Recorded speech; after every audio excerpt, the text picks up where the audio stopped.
आज हम बात करने वाले हैं भूगोल में जो टॉपिक है ब्रह्मांड की उत्पत्ति, उस पर कुछ क्वेश्चंस। चलिए स्टार्ट करते हैं। पहला क्वेश्चन है, भूकेंद्रीय सिद्धांत किसने दिया? जो भूकेंद्रीय सिद्धांत है वो क्लॉडियस टॉलमी ने दिया था। क्लॉडियस टॉलमी ने भूकेंद्रीय सिद्धांत दिया, तो यहाँ पर हमारा राइट आंसर हो जाएगा option number B, Claudius Ptolemy. हमारा अगला क्वेश्चन है, सूर्य है, सूर्य क्या है? युवा तारा है, वृद्ध तारा है, भ्रूण तारा है, या इनमें से कोई नहीं? तो हमारा सूर्य जो है वो युवा तारा है। सूर्य हमारा युवा तारा है। इसके बाद हमारा अगला क्वेश्चन है, हमारी आकाशगंगा का नाम क्या है? तो हमारी आकाशगंगा जो है, हमारी आकाशगंगा का नाम मंदाकिनी है। ऑप्शन नंबर बी जो है राइट आंसर होगा, मंदाकिनी।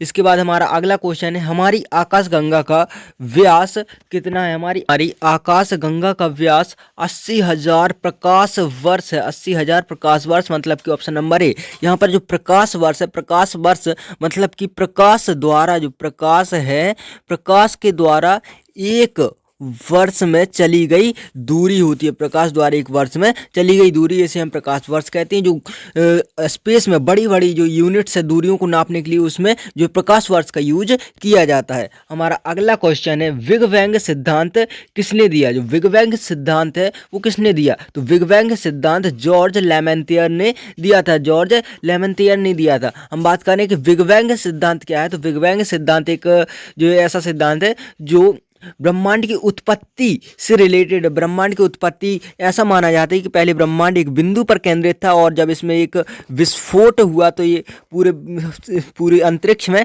फैल गया, और इसे ही जो बिग बैंग का सिद्धांत कहा जाता है। हमारा अगला क्वेश्चन है, सूर्य की उम्र कितनी है? सूर्य की जो उम्र है वो 5 बिलियन वर्ष है। सूर्य की उम्र 5 बिलियन वर्ष है। हमारा अगला क्वेश्चन है, सौरमंडल का सबसे बड़ा ग्रह कौन सा है? तो सौरमंडल का सबसे बड़ा ग्रह बृहस्पति है। सौरमंडल का सबसे बड़ा ग्रह बृहस्पति है। हमारा अगला क्वेश्चन है, पृथ्वी व सूर्य के बीच की दूरी कितनी है? पृथ्वी व सूर्य के बीच की हमें दूरी बतानी है। तो पृथ्वी और सूर्य के बीच की दूरी 15 करोड़ किलोमीटर है। 15 करोड़ किलोमीटर। और अगर हम पृथ्वी और चंद्रमा के बीच की दूरी की बात करें तो वो 3,82,000 किलोमीटर है। इसके बाद हम बढ़ते हैं अपने अगले क्वेश्चन की ओर। अपना अगला क्वेश्चन है, सूर्य में कौन सी गैस है गैस उपस्थित होती है? सूर्य है, सूर्य में हीलियम और हाइड्रोजन दोनों गैस उपस्थित होती हैं। तो हमारा राइट आंसर होगा ऑप्शन नंबर डी, ए और बी दोनों। इसके बाद हमारा अगला क्वेश्चन है, पृथ्वी की बहन किसे कहा जाता है? तो जो शुक्र ग्रह है उसे पृथ्वी की बहन कहा जाता है। शुक्र को भोर का तारा और सांझ का तारा भी कहा जाता है। शुक्र को हम नग्न आंखों से भी देख सकते हैं। इसके बाद हमारा अगला क्वेश्चन है, चंद्रमा है, चंद्रमा क्या है? ग्रह है, तारा है, उपग्रह है, या आकाशगंगा है? तो चंद्रमा जो है उपग्रह है। जो तारे होते हैं वो खुद का प्रकाश होता है उनके पास, जैसे सूर्य एक तारा है। और हमारी एक आकाशगंगा होती है, जो आकाशगंगा, जैसे हमारी आकाशगंगा मंदाकिनी है, उसमें बहुत सारे तारे होते हैं, ग्रह होते हैं, उपग्रह होते हैं। और ग्रह जो होते हैं, जैसे पृथ्वी हमारा एक ग्रह है, इनके पास खुद की रोशनी नहीं होती। अगर हमें ये चमकते हुए भी दिखाई देते हैं तो सूर्य के प्रकाश को परावर्तित करते, इस कारण हमें ये चमकते हुए दिखाई देते, जैसे पृथ्वी, बुध, शुक्र, ये सभी ग्रह हैं। हम बढ़ते हैं अपने अगले क्वेश्चन की ओर। हमारा अगला क्वेश्चन है, मंगल ग्रह अपनी धुरी पर एक चक्कर लगाने में कितना समय लेता है? तो मंगल ग्रह अपनी धुरी पर एक चक्कर लगाने में 24 घंटे लेता है, जो कि पृथ्वी के जो है समय के बराबर है। जो पृथ्वी भी अपनी धुरी पर चक्कर लगाने में 24 घंटे ही लेती है। इसके बाद हमारा अगला क्वेश्चन है, मंगल ग्रह के कितने उपग्रह हैं? तो मंगल ग्रह के 2 उपग्रह हैं। मंगल ग्रह के 2 उपग्रह हैं। हमारा अगला क्वेश्चन है, सौरमंडल में कुल कितने ग्रह हैं? तो सौरमंडल में कुल 8 ग्रह हैं, जैसे बुध, शुक्र, मंगल, पृथ्वी, बृहस्पति, शनि, अरुण, वरुण, इस तरह से जो है 8 ग्रह हैं।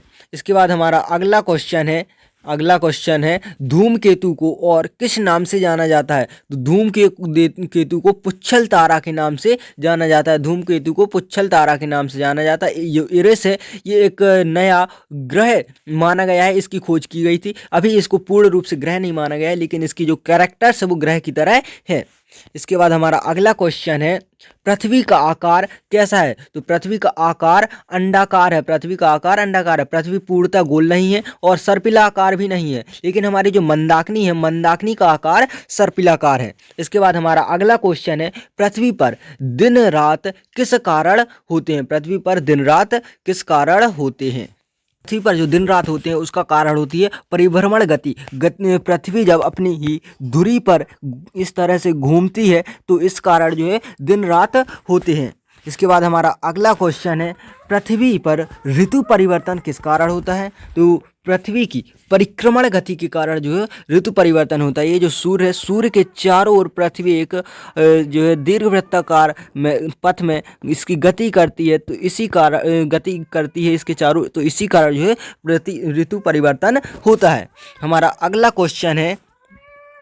जो अगला क्वेश्चन है अंतरिक्ष की गतिविधियों का अध्ययन करने वाले व्यक्ति को क्या कहा जाता है। तो अंतरिक्ष की गतिविधियों का जो अध्ययन करते हैं उन्हें खगोल शास्त्री कहा जाता है। उन्हें खगोल शास्त्री कहा जाता है। हमारा अगला क्वेश्चन है निम्न में से किस ग्रह को नग्न आंखों से नहीं देखा जा सकता है। तो जो अरुण है, अरुण को नग्न आंखों से नहीं देखा जा सकता है। मंगल, बुध और शुक्र को नग्न आंखों से देखा जा सकता है, लेकिन अरुण को नग्न आंखों से नहीं देखा जा सकता है। तो आज की वीडियो में केवल इतना ही। इस पीडीएफ की लिंक डिस्क्रिप्शन में दे दूंगा, अगर आपको पीडीएफ चाहिए तो वहां से आप ले सकते हैं। धन्यवाद।